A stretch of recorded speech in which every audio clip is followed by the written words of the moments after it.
All right, so chapter 6 is what we're gonna be dealing with today.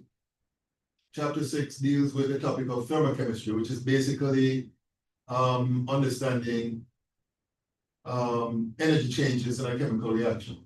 And the topic, as covered in the videos that you have posted online, starts off with some definitions of certain terms, which I won't go into right now, like work and energy, potential energy, kinetic energy, and so on. So let me just start by looking at question number 1. Oh, by the way, okay, let me hand these out to you guys.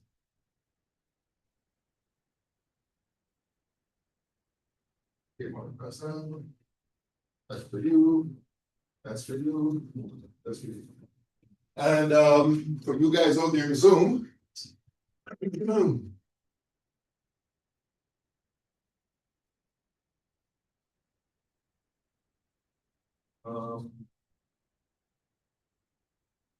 here's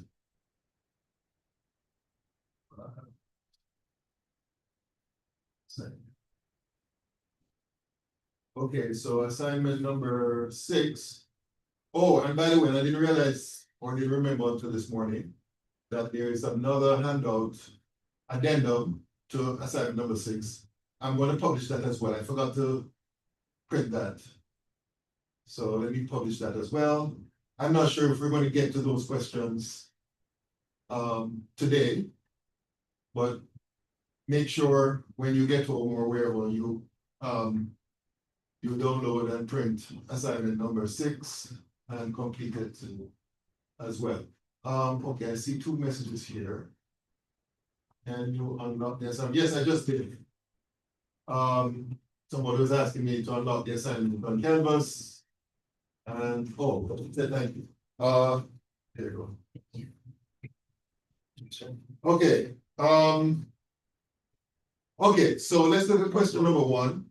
Let me go here. And question 1 basically is based on an equation which you were given in the videos.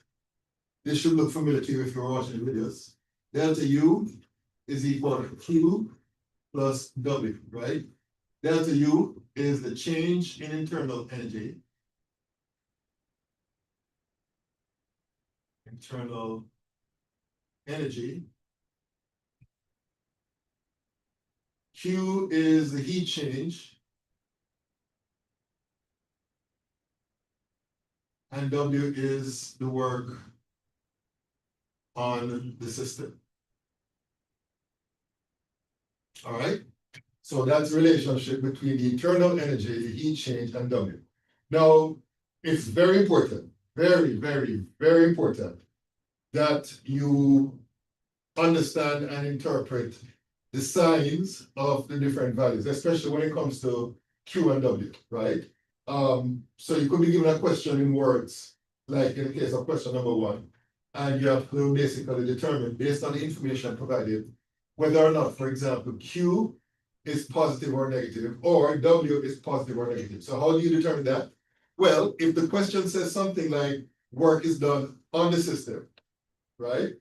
If work is done on the system, that means that the work is positive. All right? If work is done by the system, that means that work is negative. All right? And then when it comes to heat, if heat is absorbed by the system, that means that as far as the system is concerned, heat is positive. But if heat is lost by the system, as far as the system is concerned, heat is negative, right? So those are the things that you look for in order to tell what the signs of Q and W are. And that's important in this question, because look at how this question is worded. This question says calculate the total change in the internal energy. And in some textbooks, they use delta E. I think in your textbook, we use delta U. It's the same thing, right? Of a system when 400 joules of heat is applied to the expanding oxygen, right? So applied means what? If heat is applied, what does that say about the sign of the heat? Positive, exactly. And then it says, and the gas does 350 joules of work on its surroundings. So when it says the gas does this amount of work, what would be the sign of the work? No, if the gas does work, not work done on the gas. You see what I'm saying? The gas does work on the environment. That means that work will be negative as far as the gas is concerned. All right. So basically, to find the delta U or delta E, that will be equal to, for Q, right? We say that 400 joules is positive, so I'm going to put plus 400 joules here. And then I'm going to add to that W, which, as we said before, is negative 350 joules. And then we work that out, and that works out to be 50 joules, right? So the internal energy change in this particular situation would be 50 joules. All right, so it's very important that you interpret the question correctly so that you know the appropriate signs that you would use for the different terms. All right. Okay, any questions about this? Any questions? Any questions? Okay, the next question has to do with the concept of kinetic energy. Let me clear this here. And again, if you watch the videos, you'll see that kinetic energy by definition is the energy that an object has by virtue of its motion, right? And the formula for calculating kinetic energy is half mv squared, where the mass is in kilograms and the velocity is in meters per second. So given these units for m and v, that means that the units of kinetic energy would be kilograms, meters squared, over second squared. And this collection of units in this arrangement is the same thing as the joule unit. So the joule unit is the same thing as kilograms meters squared per second squared, all right? So the question is asking for you to calculate the kinetic energy in joules, calories, and kilojoules of a particle, and it gives a mass here as 9.11 times 10 to the minus 28 grams, and it gives the velocity as 6.00 meters per second. So if we plug those numbers into this equation here, you're going to end up with half times m. M is 9.11 times 10 to the minus 28 grams, but we have to convert that to kilograms.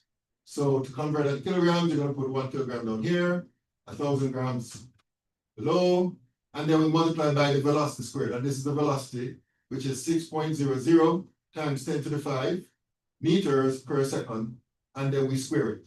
All right? So let's see what this gives.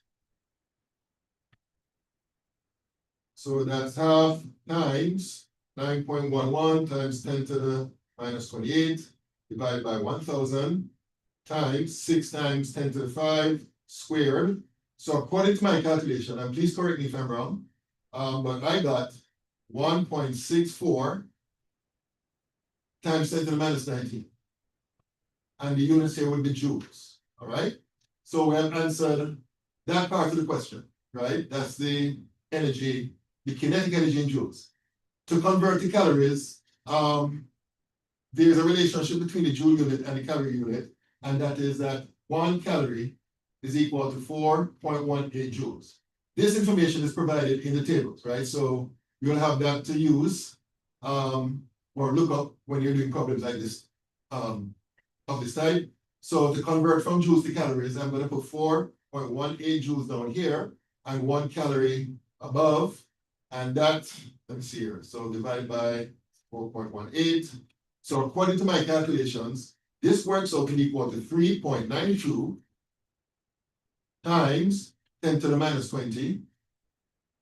And this will be calories. Here you go, sir. And that's it. That's how you get from the joule answer to the calorie answer. All right. So we have answered this part of the equation. And then to convert from joules to kilojoules, we're going to take the same number here. I'm just going to put it down here, 1.64 times 10 to the minus 19 joules. And then this time I'm going to multiply by 1 kilojoule above, 1,000 joules below to convert from joules to kilojoules. So let's see what that gives. Well, I can tell this will be equal to 1.64 times 10 to the minus 22 kilojoules. And that answers this part of the question. All right.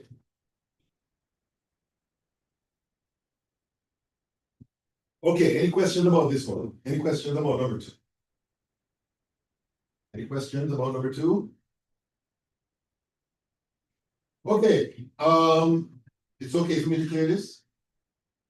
All right, so let me clear this and move on to question number three, which says a 1.0 gram sample of propane was burned in a calorimeter. And then it says the temperature rose from 20.5 degrees to 32.0 degrees, and heat of combustion is 10.5 kilojoules per gram. Calculate the heat capacity of the calorimeter apparatus in kilojoules per degree Celsius. So the heat capacity, that's another thing that was covered in the video, but let me just briefly describe what that is. The heat capacity of any system is equal to the change in heat energy divided by the change in temperature. And remember, I think I made mention of this. I'm trying to remember in relation to what topic. I don't remember. Anyway, whenever you see any question or any information talking about changing something, right? It's always the final value minus the initial value, right? Whenever you're talking about change. So in this case, delta T would be the final temperature. I'm just going to say T2 is the final temperature minus the initial temperature, which is T1, right? So this is called the heat capacity. The heat capacity. And the question is asking for you to calculate this. Now, two things you're going to need based on this equation. You're going to need Q and you're going to need delta T. Let's deal with Q first. How do we get Q? Well, according to the question, the amount of heat produced is 10.5 kilojoules per gram of the substance, and it's 1.0 gram of the propane. So therefore, I'm going to say that Q is equal to 10.5 kilojoules per gram multiplied by 1.0 gram. All right. And then I'm going to divide that by the change in temperature, which is the final temperature minus the initial temperature, which is 32.0 grams. I'm sorry, 32.0 degrees Celsius minus 28.5 degrees Celsius. And that's basically the setup. So let's see what this gives. I'm going to work out the bottom part first. So 32 minus 28.5, according to my calculation, can't be right. 32 minus 28.5. Okay, so the bottom part gives you 3.5 degrees Celsius, and the top part will give you 1 times 10.5, which would be 11 joule, right? And the reason why I round off to 2 sig figs is because for the top part, for the numerator part, that is 2 sig figs, that is 3. So even though you're going to get 2.5, I'm sorry, 10.5, I have to round off to 2 sig figs. And then dividing the 11 by the 3.5, I got, okay, 11 divided by 3.5, I got 3.1, and the units would be joules per degrees Celsius. But the question is asking for the heat capacity in kilojoules. Oh, sorry, this should be kilojoules, my bad. This should be kilojoules, okay. So this should be kilojoules, and that's the answer. 3.1 kilojoules per degree Celsius, and that's basically how that is done. All right. Any questions about this one? What about you guys out there in Zoom? Any questions you guys have?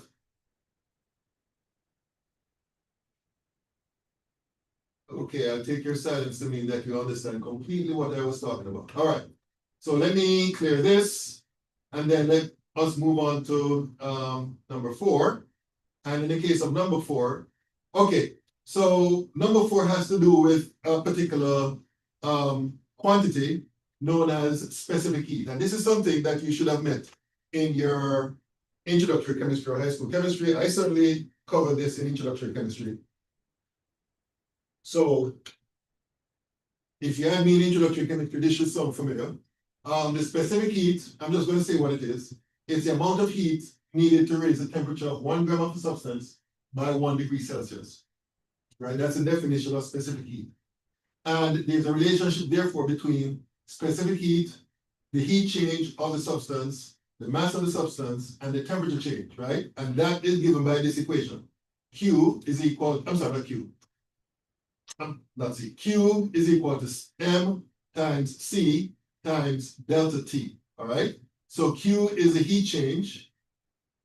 And please know that the heat change can be positive or negative. As we said before, if the heat change is positive, that means that the system absorbs heat. If the heat change is negative, that means the system is losing heat, right? M is the mass. And by the way, the heat change is usually in joules, even though it can be given in calories as well, or kilojoules. M is the mass in grams. Delta T is a change in temperature. Now, when it comes to the change in temperature, that change in temperature units could be degrees Celsius or it could be in Kelvin. It doesn't make a difference because numerically they're both be the same.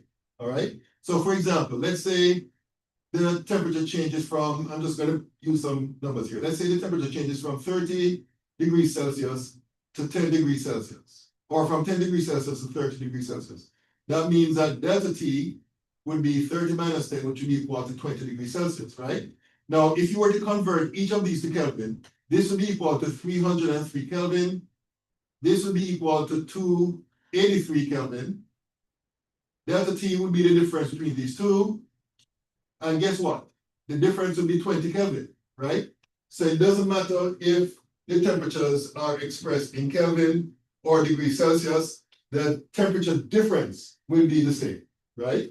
So that's delta T. Now C is dependent on the units for all of these. So the units for C can be expressed in joules per gram degrees Celsius or joules per gram Kelvin. Doesn't matter again which one we use, the value of C will remain the same, all right?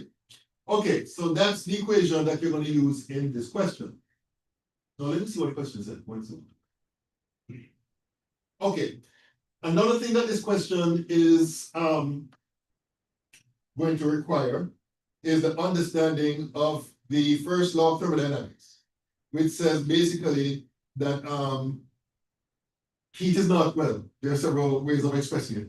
One way of expressing it is that energy is not created or destroyed, but converted from one form into another, all right? And in this particular case, we're talking about a situation where we have a metal which is at a relatively high temperature and is added to water, which is at a relatively low temperature, right? So basically what's going to happen, whenever you have two objects in contact with each other, the energy flow or the heat flow will go from the hotter object to the cooler object, right? So the amount of heat that is lost by the hotter object will be equal to the amount of heat that is gained by the cooler object. So we can represent what I just said in one simple equation. Let me just clear this here. And that equation will be Q of the metal will be equal to minus Q of the water, right? The minus sign represents the fact that the metal is losing heat, so therefore its value is negative, right? So that's why we have a negative sign here in front of the QW, right? So what I'm going to do is write down expressions for QM, write down expression for QW, and equate them to each other. So in the case of QM, that will be equal to the mass of the metal times the specific heat of the metal times the change in temperature of the metal, and then that would be equal to minus the mass of the water times the specific heat of the water times the change in temperature of the water, all right? Well, now what the question is asking for is the heat capacity per grams of the metal. That is the same thing as the specific heat. So this is Cm, right? That's what the question is asking for. So basically to isolate Cm on this side of the equation, you'd have to divide both sides by mass of the metal times change in temperature of the metal. Mass of the metal times change in temperature of the metal, right? So that these will cancel out, these will cancel out, so you'll be left with the specific heat of the metal being equal to all of this right here. And then from here, what you need to do is plug the numbers in. Now, you have to be careful. You have to read the question carefully to know which number goes where in this setup right here. So for the mass of the water, that is given as 100 grams. I'm going to put a decimal point here to make that 368, all right? So please make that change, all right? So I'm going to put 100 grams here, multiplied by the specific heat of water, which is given here, which is 4.184 joules per gram degree Celsius. And then I'm going to multiply that by the change in temperature of the water. So what's the change in temperature of the water? That would be the final temperature of the water after the metal is added minus the initial temperature of the water, right? So according to the question, the initial temperature is 25 degrees Celsius. The final temperature is 45.5 degrees Celsius. So 45.5 degrees Celsius would be the final temperature minus the 25.0 degrees Celsius, which would be the initial temperature. And then we divide all of that by the mass of the metal. The mass of the metal is given as 72 grams times the change in temperature of the metal. So what's the change in temperature of the metal? Well, we know that the initial temperature of the metal is 97 degrees. What is the final temperature? Well, let's think about this experiment as described here. As I said before, when you have a hot object in contact with a cooler object, right? The heat flow would be from the hotter object to the cooler object, right? Now that heat flow will continue until you reach what is known as a state of thermal equilibrium, where the temperature of both, in this case, the metal and the water, will be the same. So what that means is that the final temperature of the metal will be the same as the final temperature of the water, right? In other words, the 45.5 degrees Celsius. So the final temperature of the metal would be 45.5 degrees Celsius minus the initial temperature of the water, which is 97.0 degrees Celsius, right? So that's basically it. It's all a matter of crunching the numbers. So what I'm going to do is work out what's within the parentheses first. So 45.5 minus 25. So that here gives you 20.5 degrees Celsius. And then 45.5 minus 97, and that gives minus 51.5 degrees Celsius. All right. And then I'm just going to do the rest. What's on the left side of the denominator? What's the useful? Here? Yeah. Oh, 72. 72. Yeah. Okay, so let me work out the rest of it. So 100 times 4.184 times 20.5 divided by 72 times 51.5 negative. Okay, and then how many sig figs? 2 sig figs. So 2.3, and the units would be the result of canceling out all these units that I have here. So the units would be joules per gram degree Celsius. And that would be it. So this would be the final answer. Is it me or is it warm in here?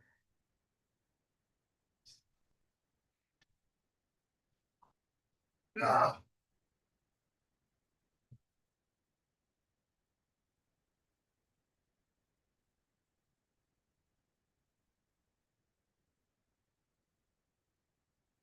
Unfortunately, I can't change that. All right, any questions about this one?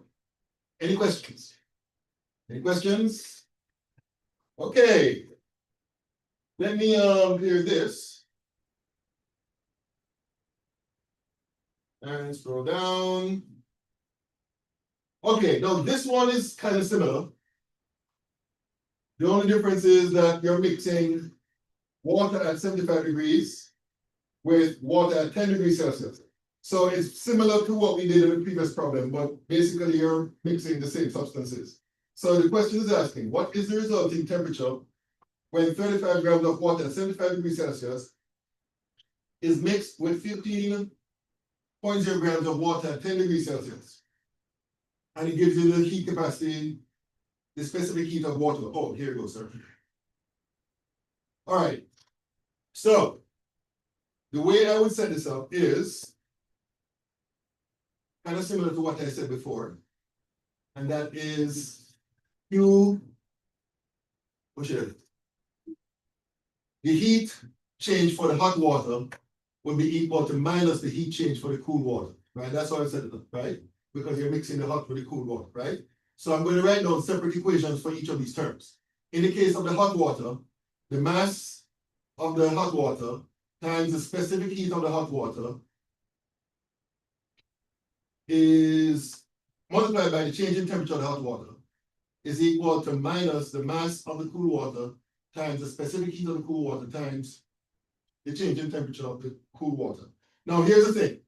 The specific heat of the water here and here are the same, so they can cancel. That makes life a bit easier for us in terms of working this out, right?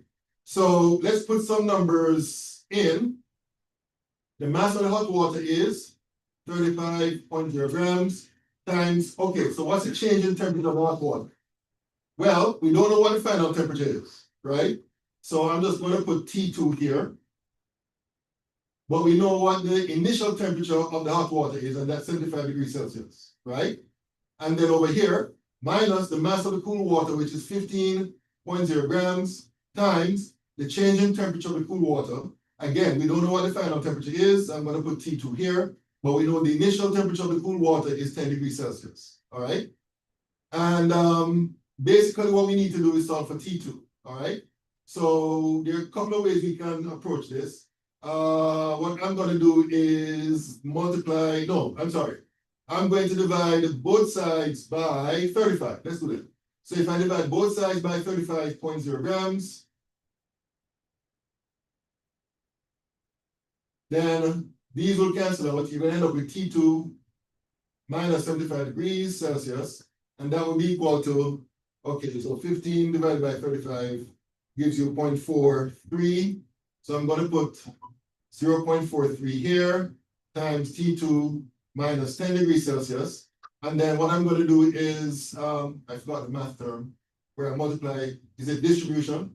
Multiply 0.43 by what's within the parentheses. You're going to get 0.43 T2 minus 4.3. All right, so I'm running out of space here. Let me just continue over this side back here. So, so far I have T2 minus 75 degrees Celsius equals to 0.43 T2 minus, oh, wait a minute. I forgot something very important. Minus sign here, which means that this will be minus and this will be plus. Very important. Okay, so this would be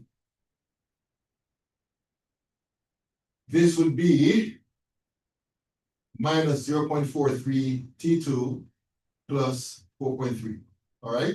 So to get like term on both sides, what I'm going to do is add 0.43 T2 to both sides. And I'm also going to add 75 degrees Celsius on both sides. This will be degrees Celsius here. Okay, so these two will cancel out each other. These two will cancel out each other. So here I'm going to get 1.43 T2 is equal to 79 degrees Celsius. So T2 will be equal to 79 degrees Celsius over 1.43. And according to my calculation, that should be equal to 55 degrees Celsius. All right? So that's basically how that is done. And that makes sense if you think about it, because the temperature of the hotter water is at 75 degrees Celsius. The temperature of the cooler water is 10 degrees Celsius, and 55 is somewhere in between, right? Because the hotter water will lose heat, the cooler water will gain heat, and therefore their temperature will be the same, somewhere between 75 and 10, and 55 is right there in the middle. And the reason I mentioned that is that whenever you're doing problems like these, you have to think of it, don't just, follow the method, but think about whether or not the answer makes sense, right? If you were to do something like this, and let's say you got an answer which is 90 degrees, you know something is wrong, right? Because the temperature cannot be higher than 75. Or if you get a temperature which is 5 degrees, again, you know something is wrong because the temperature cannot be lower than 10. The temperature has to be somewhere between 75 and 10. So you have to think about your answer when you're doing problems of this time.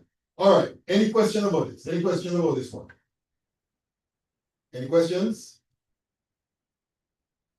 Okay, moving along. Is it okay for me to clear this? All right, let me clear this. And let's move on to question number 6, which says, cobalt A, a sample of cobalt A with a mass of 5.00 grams is initially at 25 degrees Celsius. When this sample gains 6.70 joules of heat, the temperature rises to 27.9 degrees Celsius. Another sample of cobalt B with a mass of 7.0 grams is initially at 25 degrees Celsius. if this sample gains 5.00 joules of heat, what is the final temperature of sample B? Okay, excuse me. Okay, the first thing that jumps out at me when doing this question is that it's the same element, cobalt, right? So therefore, the specific heat would be the same in both cases. So let me see here.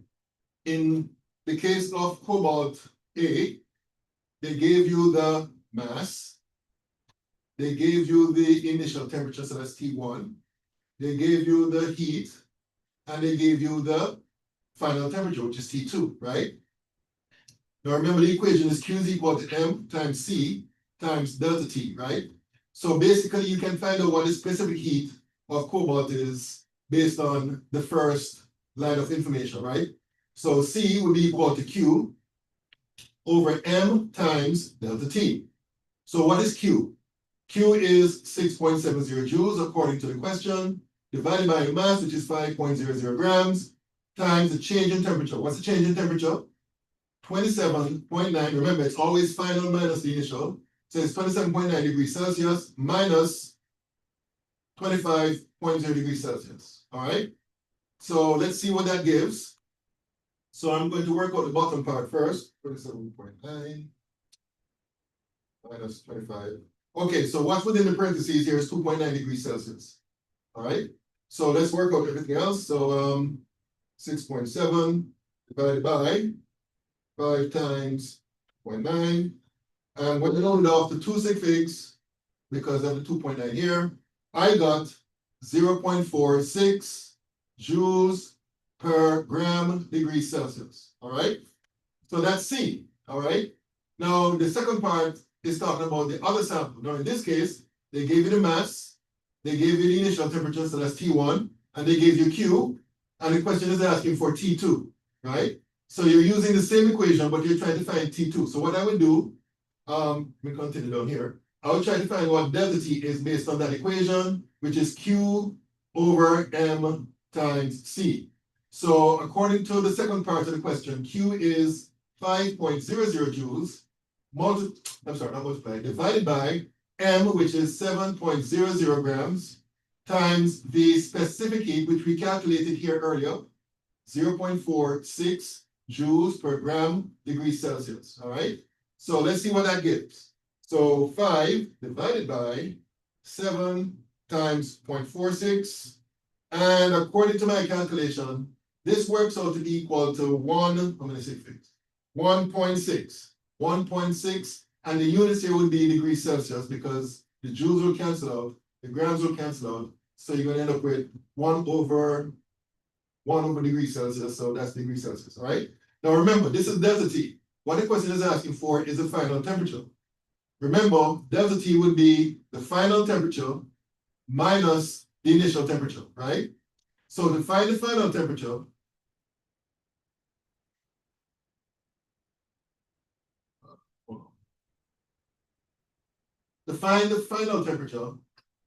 T2, that would be equal to delta T plus T1. So delta T we calculated to be 1.6 degrees Celsius, and T1, the initial temperature for the second sample, which is 25.0 degrees Celsius.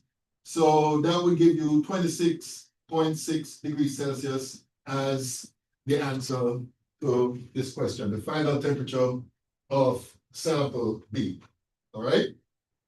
Any questions about this one? Any questions? Any questions? Any questions out there in Zoom? Yes, ma'am. Why did we cancel out the, oh, never mind, there. Sure. Okay. Let me clear this. Are you finished with this? Can I clear? Okay.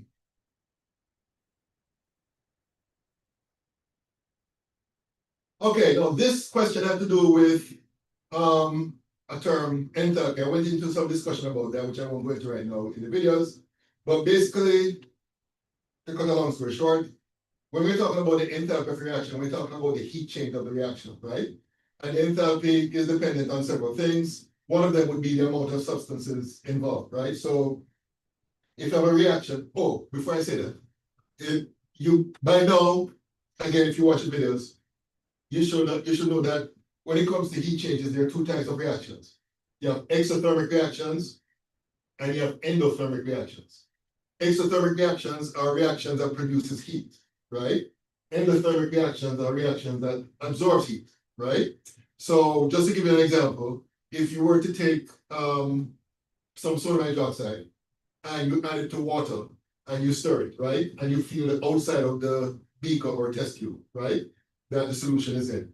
It's going to feel warm to hot, depending on how much sodium hydroxide you add to it. And the reason why that happens is because the process of converting sodium hydroxide solid to solution is an exothermic process. It produces heat, and therefore, when you feel the outside of the beaker or the test tube, it's going to feel hot or warm, depending on the amount of sodium hydroxide that you add to it.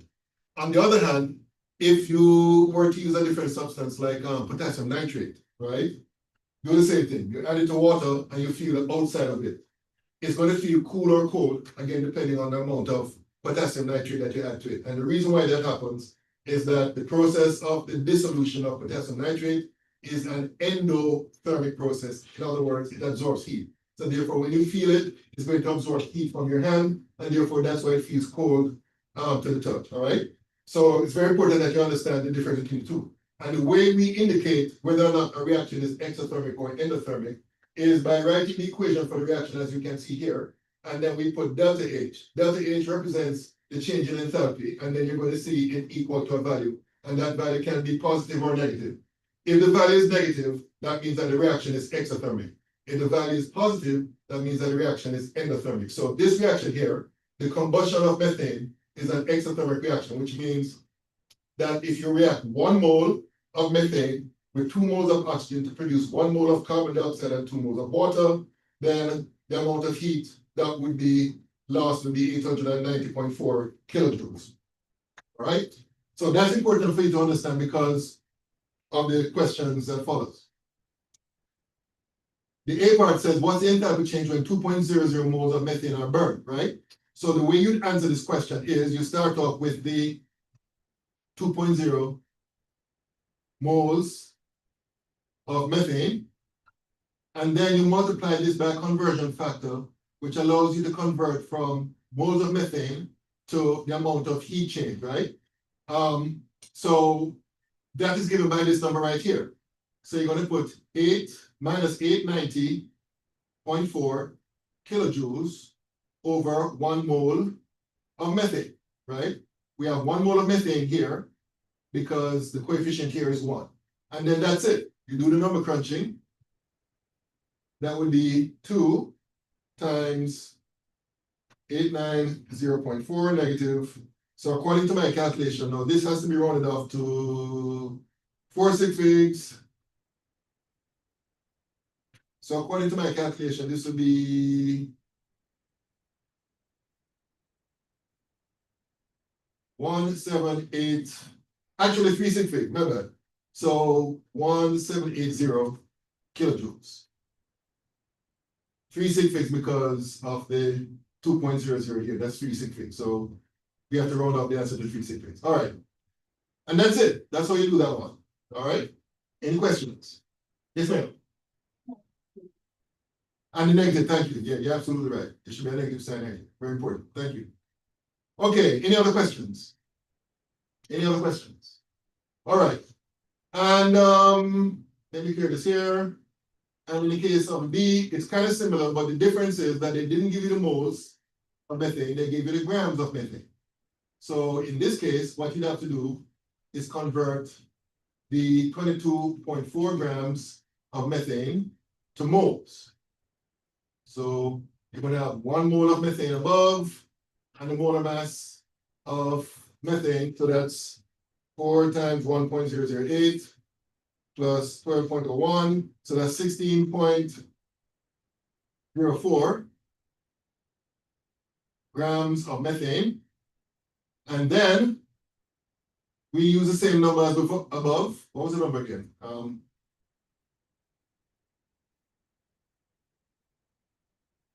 890.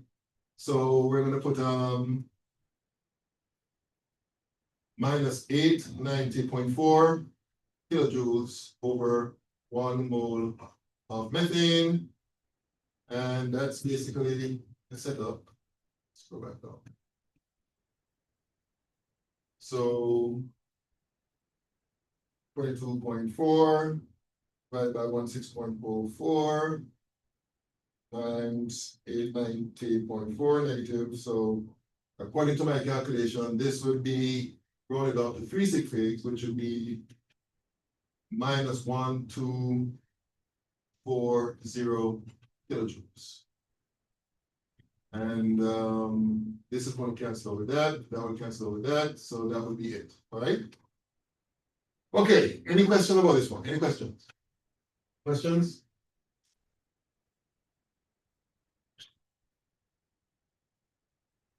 Okay, in the case of C, it says if you attempt to make 450 grams of methane from carbon dioxide and water with oxygen being produced also, what is the enthalpy change of this reaction? Okay, now this one here, they're talking about the reverse reaction, but the same underlying principle applies. Let me clear this here. So in this case here,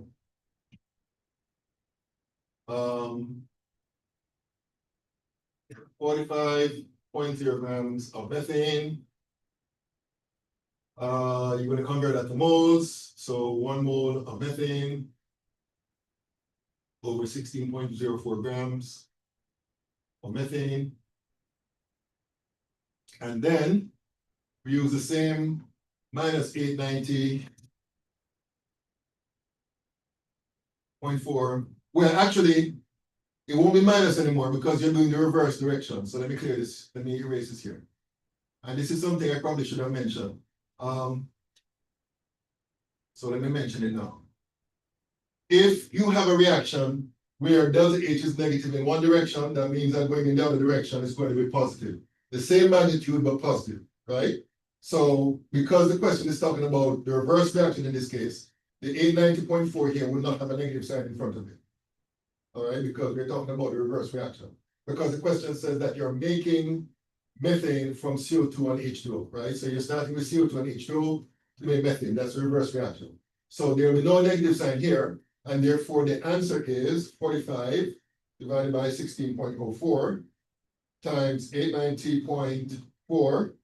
And according to my calculation, rounded out to 3 sig fig, that would be 2.50 times 10 to the 3 kilojoules. What is the second conversion factor say in the numerator? 80, is that 82.04? No, 89. I mean 890.4. 890. Yeah, 890.4. Yeah. Okay. Any questions about this one? Any questions? No, it doesn't matter how many molecules there are, like in our balanced equation. Well, it does matter in the sense that there's a coefficient of 1 in front of the methane. So that's why we have 1 mole of methane here. So if we were not using methane, if we were using Right. If you're looking, oxygen, right, if you're then looking we at, would need the two. exactly, if you're looking at other substances, then you have to use the appropriate coefficient. Okay. Is Okay, that kilojoules? Here? 0.4. 890.4 kilojoules. Yeah. Okay.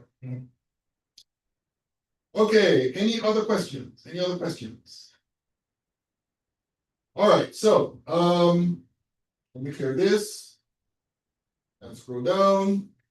So this question is dealing with this reaction right here, the combustion of, and just to be accurate, I didn't realize until now, this is ethene, not ethane. So you may want to make that correction. There should not be an A here, should be an E. All right, so please make a note of that. Okay, so they gave you the balanced equation, they gave you the change in enthalpy, and the question says calculate the amount of heat liberated when 4.79 grams of ethene reacts with excess oxygen. All right, so based on what we did before in the previous, I think, 2 questions, how do you think you'd approach this problem? It says calculate the amount of heat liberated when 4.79 grams of ethene reacts with excess oxygen? You would change grams to moles first. Very good. So we're gonna start off with 4.79 grams of C2H4. And you have to convert that to moles. So you're gonna have 1 mole of C2H4 above. And then, being the lazy person I am, I'm going to go to my trusty molar mass calculator. So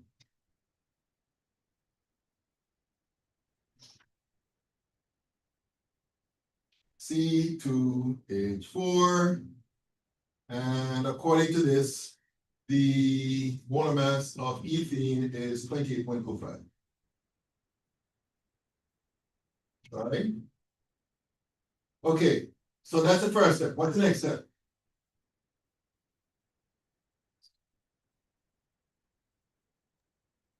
Then the amount matters? I'm sorry? And the amount of the molecules matter? Yeah, but in this case here, that would be 1, right? So what would be the next conversion factor here? What would go 1 top? mole of C2H4 compared to 3 of O2? No. O2 won't come into play at all because it's in excess. Oh, I understand. The limiting reactant. We're Basically. going to the other side of the equation.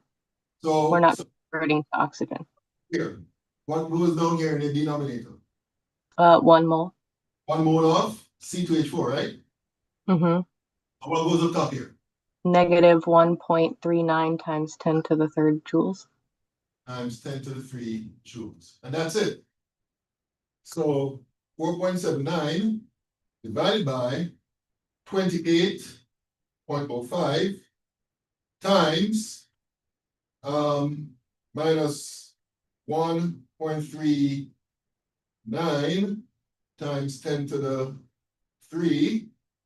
And according to my calculation, this works out to be equal to, when rounded off to 368,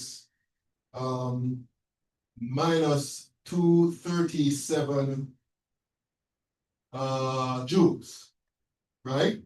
Now, please note what the question is asking for. It says calculate the amount of heat liberated, right? So the change is minus 237 joules. That means that the amount of heat liberated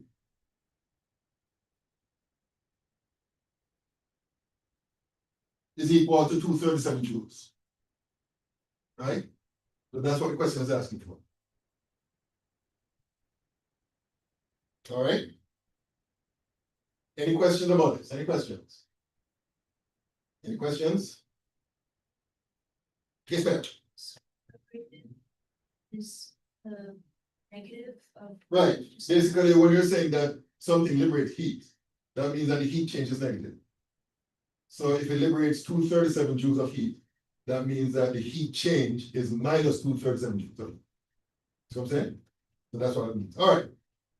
Okay, any other questions about this one? Any other questions about this one? Any other questions? Okay, so let me clear this. And scroll down. Okay, so this question has to do with a particular law known as Hess's law of heat summation. So let me just briefly describe what that law is all about. In fact, let me open this up here so I can explain to you what Hess's law is saying. So let's say you have a reaction going from A to C, all right? And let's say you can go from A to C in 1 step, right? But let's say you can also go from A to B and then from B to C, all right? So you can get from A to C in 2 steps. You're an intermediate, right?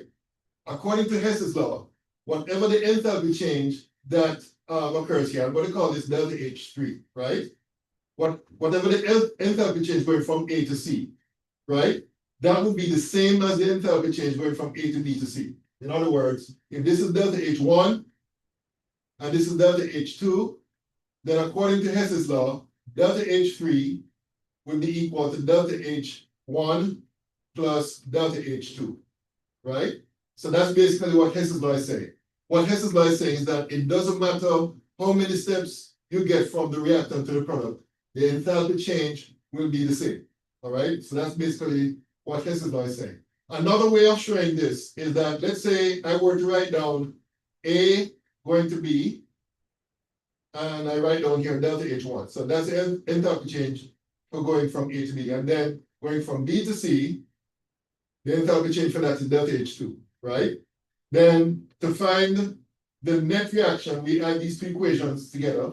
The B's will cancel out because B is produced here and used up here. So therefore, to go from A to C, to get the enthalpy change, I'm going to call that delta H3 again. That would be equal to the sum of these two, which would be delta H1 plus delta H2. All right. So that's basically what Hess's law is saying. All right. So that's important when it comes to doing the next question. So let me go back to it's right here, right? So in this question, they gave you this equation here, and they're asking for you to determine. Okay, they're asking for you to determine. Hold on. Okay, they're asking for you to determine the delta H for this equation right here. Now, what they gave you in order for you to do that, they gave you these three equations and their respective delta H values, right? So basically what you have to do is manipulate these equations and add them up to get this, and do a similar manipulation of these values to get the enthalpy change for that reaction. All right, so how do we do that?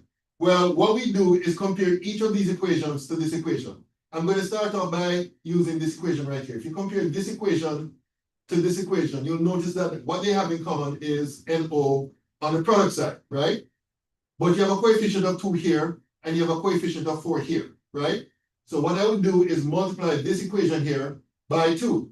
So that 2 becomes 4. You're going to have a 2 here and a 2 here, but you also have to multiply this by 2. If you're going to multiply this equation by 2, the enthalpy value has to be multiplied by 2. So when I multiply this equation by 2, I'm going to end up with 2N2 plus 2O2 to give 4NO, and the delta H correspondingly would be 2 times minus 180.5 kilojoules, which works out to be equal to 361.0 kilojoules. All right. So that's what you do to this equation, because you have a 2 here, you have a 4 here in front of the NO in each. You have a 2 in front of the NO here, a 4 in front of the NO here. You want to convert that to a 2, which means that you have to multiply the entire equation by 2, and that means that you have to multiply the delta H here by 2. All right. And we end up with this right here. Okay. We do a similar thing in the case of this equation, comparing it to this equation. But you'll notice 2 things. One is that you have a 2 here in front of the NH3, and you have a 4 here, right? Now, what that means is that you have to multiply this equation by 2 to get the 4 in front of the NH3. But there's another thing that you have to take into account, and that is that in this equation, the ammonia is a product, while in this equation, the ammonia is a reactant.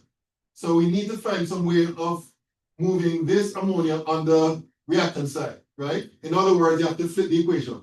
So there are 2 things that you need to do to this second equation. You have to multiply entirely by 2, and you have to flip the equation, right? Now, how does that affect the delta H? Well, if you multiply by 2, that means that this would have to be multiplied by 2.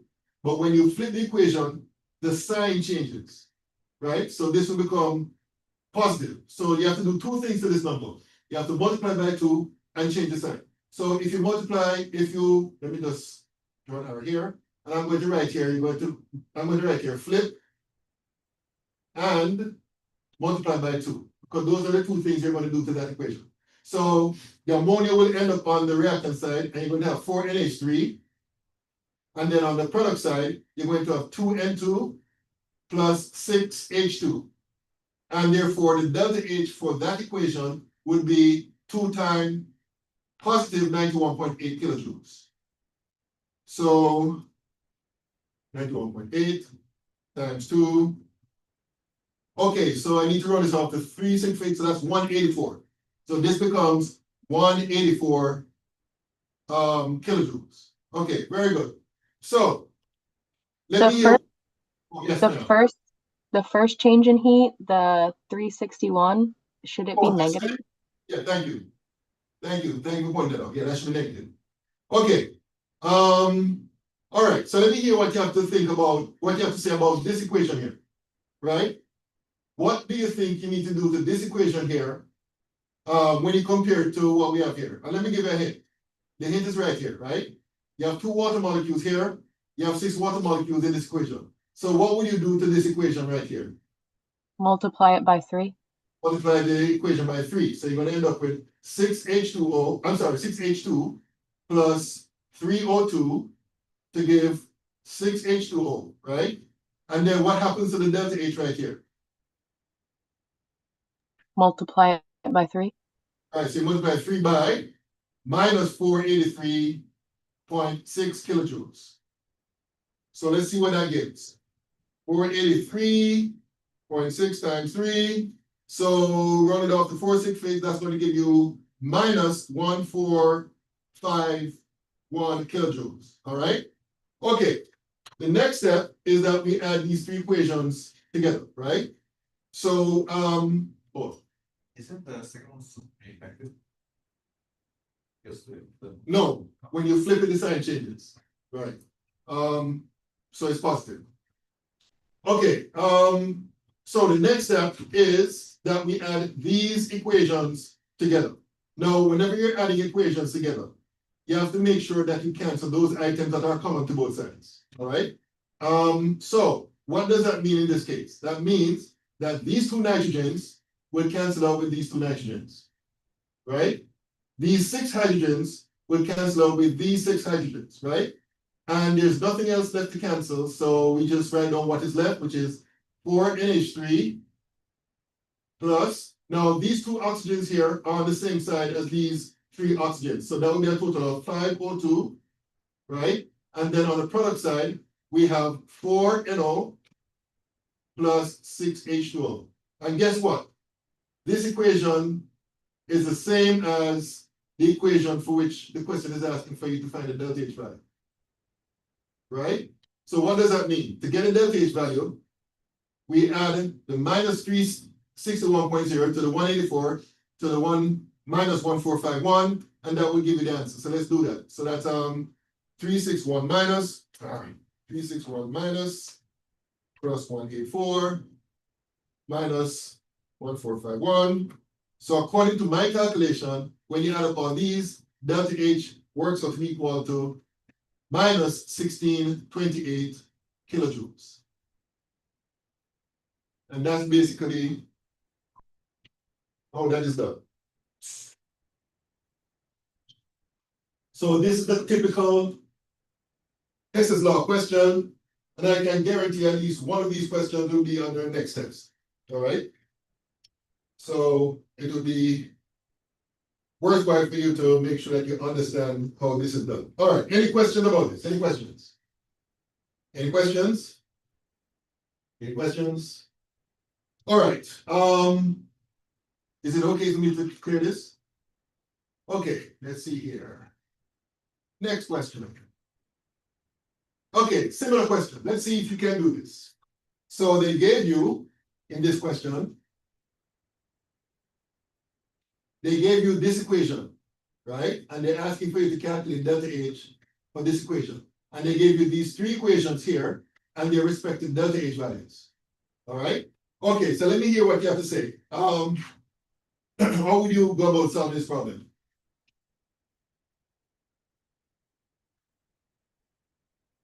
Based on what we did in the previous question. C2H4 is already the same. Okay. So I would rewrite it as it is, no change, right? So C2H4 plus 3O2 to give 2CO2 plus 2H2O. And the delta H value for that is minus 1411 kilojoules. All right? Okay, what next? The next one you have to flip. Okay, and the reason why I flip is because The C2H6 is on the wrong side. exactly. So because the C2H6 here is on the product side, and here in this equation is on the reactant side, you have to flip this equation here. So when you flip it, you're going to end up with 2CO2 plus 3H2O to give C2H6 plus 7/2O2. And what happens to the delta H value? The sign changes. 1560 kilojoules. Very good. All right. What next?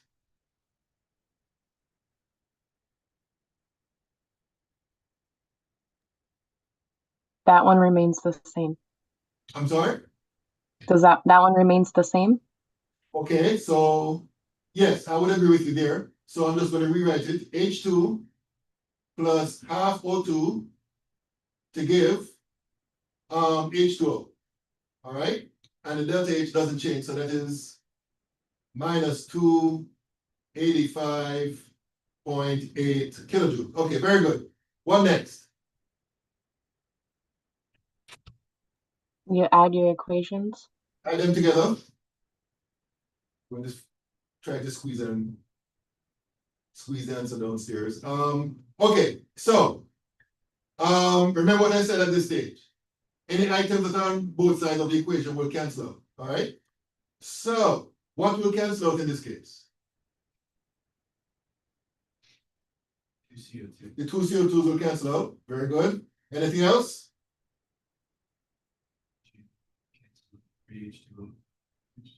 Okay, this two, well, actually, 2 plus 1, 3 on this side. So these two plus this one will cancel out those three. Anything else? There's one more thing that will cancel out. The O2s. The O2, exactly. Because 7/2 is the same thing as 3.5, and we have 3 plus a half here. So therefore, these will cancel out this, and therefore we are left with C2H4 plus H2 to give C2H6. So that means we add up all these.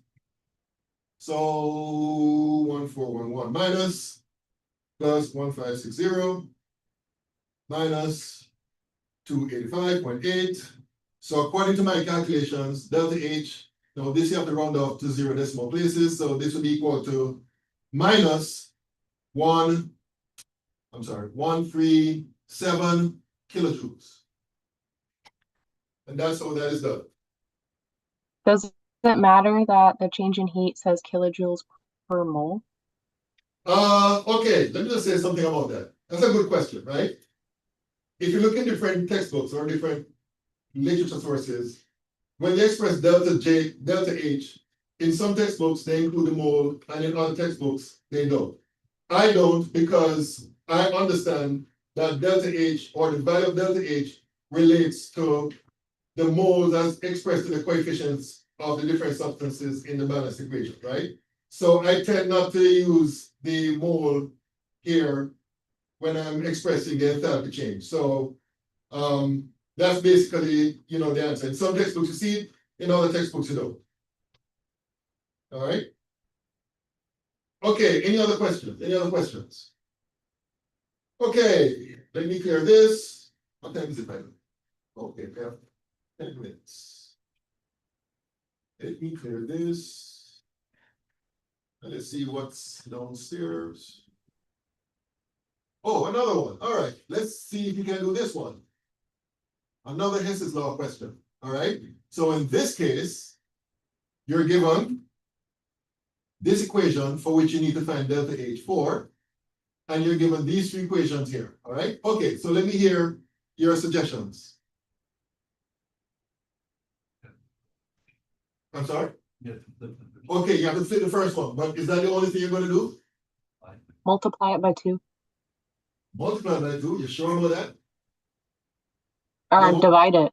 Exactly. So you'd have to, let me just do this here. So you're going to flip and divide by 2 or multiply by a half, same thing, right? So when you do that, you're going to end up with, I'm sorry? You flip it because of the NH3 here being on the right, and here it's on the left. You want to get NH3 on the same side as the NH3 in the original equation. All right, so that's why you flip it. Okay, so when you flip it and multiply by a half, you're going to end up with half HCN plus 3/2 H2. And then on the product side, you're gonna have half CH4 plus, oh, what am I doing? Ah.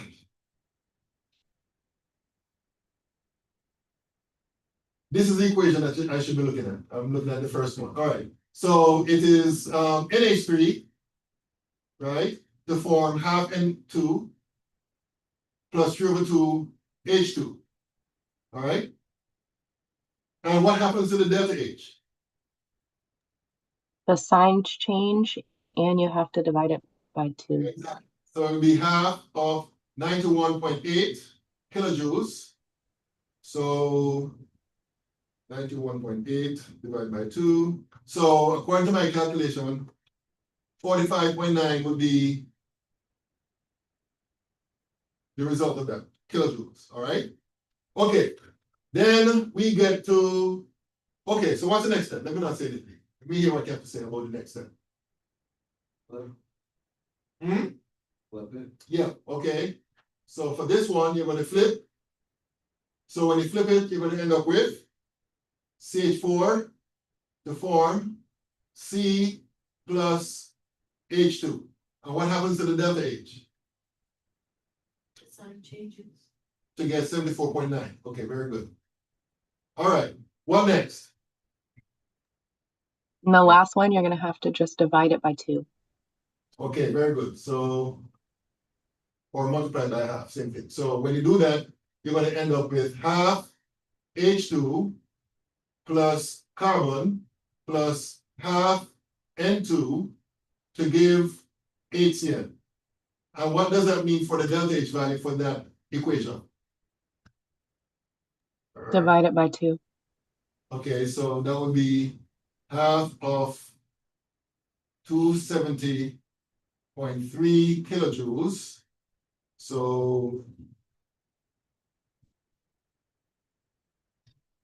so according to my calculation, this part here works out to be 135.2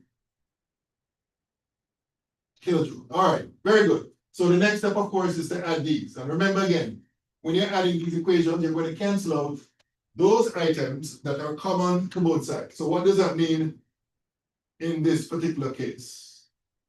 Cross out the half in twos. Okay, yep, I would agree with that. You can cross out the carbons. Okay, I would agree with that as well. And the H2s. Okay, now here you have to be careful, because over here you have 0/2 H2 plus H2, so that's what? That's 1.5 plus 1, that's 2.5, and we have half here. So we could do it this way, we could cross out this half H2 and subtract half from that, and that would give you 1, right? Something is not adding up, hold on. I got 5/2. I'm sorry? I got 5/2 if you added to H2 plus 3/2. The second equation is supposed to be 2H2, right? Yes, I knew something was off. Yeah, thank you. So this should be 2H2. Okay. Thank you for pointing that out. Okay. Is there anything else that can be canceled out? I don't think so. So let's write down what is left. NH3 plus CH4. And then on the product side, you're going to have 2 plus 1, 3H2 plus HCl. And this equation, of course, is the same as that, which means that to get the delta H for this, we add up the 45.9 to the 74.9 to the 135.2. So let's see what that gives. 45.9 plus 74.9 plus 135.2. So according to my calculation, this works out to be equal to 256 kilojoules. And that's how you do that. Do you have the 0.0 at the end? No, oh, yeah, you're right, actually. Yeah, you're right. So it should be 56.0. Let me correct that. Because these are all expressed in one decimal place, so therefore it would be 256.0 kilojoules. And that's it. All right, any question about this one? Any questions? Questions?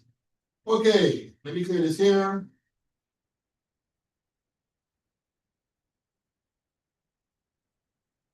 And I think that's the last question. All right.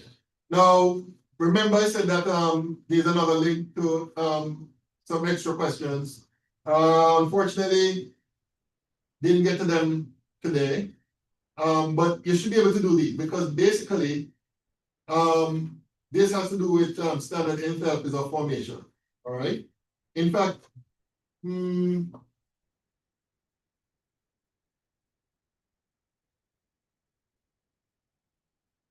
all right, tell you what, I'll hold off on doing these quite yet. So next week, I'm going to do at least one or two of these so you'll understand how to do them, and then I'll leave that for you to do. In the meantime, what I'm going to do is publish the videos for chapter 8. Oh, wait a minute. Okay, I must apologize. Oh, no, okay. I thought I made a mistake. What I'm going to do is publish the videos for chapter 7, not 8. So let me scroll down. And this is where we get into a discussion of the atomic structure. And let me publish this. So I want you to watch these videos. And I would admit some of these topics are a bit abstract. I remember when I was a student, I had some challenges understanding what was going on. And it should come as no surprise because quantum mechanics, which is a part of what is discussed in this chapter, is admittedly a topic that is not fully understood by even people who research in this area. So I would completely understand if you're not too, if you're somewhat, for lack of a better word, confused about the topic, but try your best to understand what's going on, and then we can work together to do the problems and so on. All right. Okay, so that's it for today, folks. I'll see you guys next Monday. All right. That's it. Next Tuesday. I have a question. Yes, ma'am. If my test says missing, does that mean it's just not graded yet or you didn't get it? Yes, so you did the test at the testing center? Yeah, I took it at the testing center. Okay, that means that I have to check my email because they normally email it to me, but maybe I've missed it or something, so. Yeah, mine says the same Mine thing. says the same. Oh, okay, I'll look into it. Okay. Okay, so for you guys out there in Zoom, I'm going to sign off now.